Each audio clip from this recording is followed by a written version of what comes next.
Salut à tous, c'est Axel de testmobile.fr. On est au MWC à Barcelone.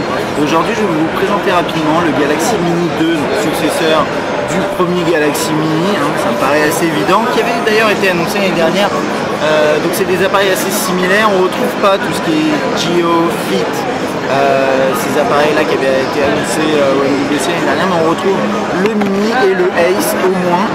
C'est un appareil qui a un écran 3.3 pouces HVGA, processeur 800 MHz, il tourne sous la 2.3, un appareil photo 3 mégapixels, film en VGA, et puis il est équipé de Bluetooth, Wi-Fi, ce genre de choses. Donc on va faire un tour sur l'appareil.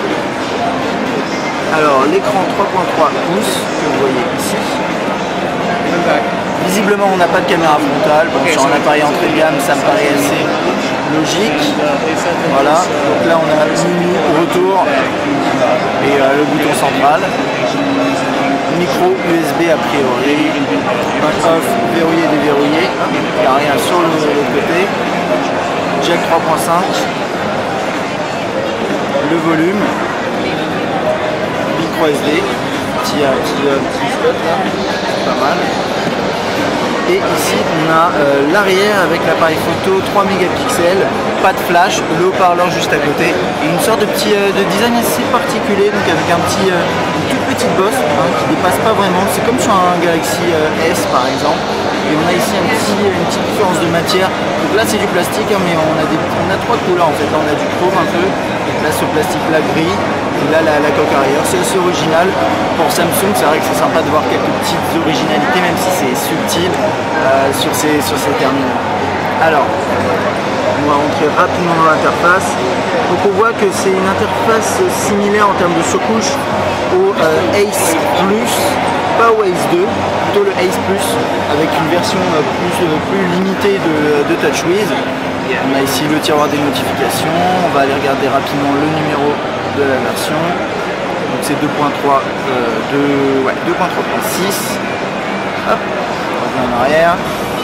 Multitâche. Classique. De toute façon, au niveau de la surcouche, il n'y a pas énormément de changements depuis ce qu'on avait déjà vu avant et même ce que vous avez peut-être déjà vu dans d'autres vidéos qu'on a pu prendre au MWC 2012. Hop. Voilà, composition des numéros, des contacts favoris, des groupes. Bon, pour la saisie texte, bien sûr, ça va être un peu plus compliqué parce que là on a un écran 3.3 pouces. Là on voit que c'est Swipe qui est activé. On va aller voir ce qu'on a. D'ailleurs, on a Swipe et le keypad Samsung de base qui ressemble à ça. Voilà. Sinon, vous pouvez toujours passer en mode paysage si vous voulez un peu plus de confort lors de la saisie de texte. Et que je voulais vérifier également.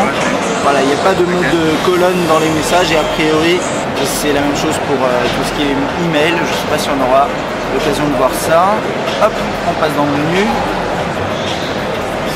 Le calendrier, assez classique Samsung également, comme on a l'habitude de le voir.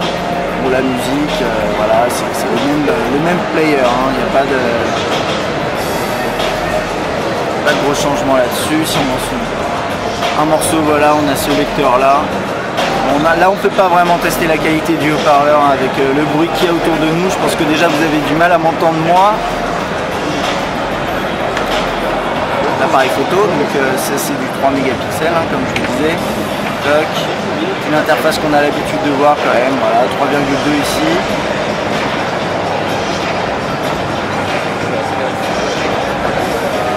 On passe en mode vidéo. Oui, film en 640 par 480, pourquoi pas. Pour YouTube c'est suffisant, c'est vrai qu'on ne peut pas s'attendre à avoir du 720p sur un appareil de cette gamme. Alors on n'a pas encore le prix, mais voilà, on imagine quand même qu'il sera proposé à un prix assez bas, notamment de type 1 euro avec forfait, etc. Voilà, on peut voir les emails, pinch to zoom dans les emails, et ça marche assez bien. Et voilà, comme je disais, dans les emails, on n'a pas le système de colonne. Je vais juste vérifier, view mode.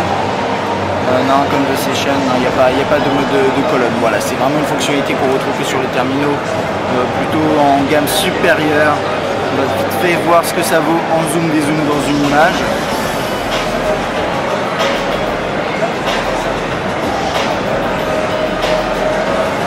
C'est pas mal.